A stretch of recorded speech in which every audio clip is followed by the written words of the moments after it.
নমস্কার বন্ধুরা, আজ মহালয়া। আজকের এই বিশেষ দিনটিতে মা দুর্গা পৃথিবীতে নেমে আসে।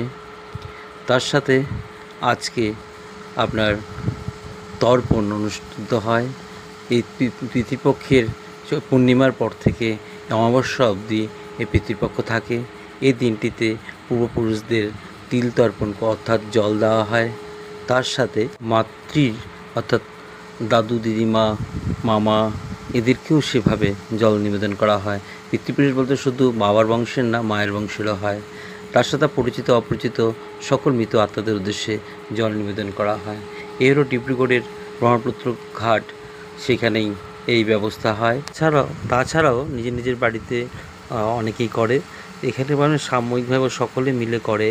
যাই হোক, আপনাদেরকে এই ভিডিওটা শেয়ার করলাম। ধন্যবাদ।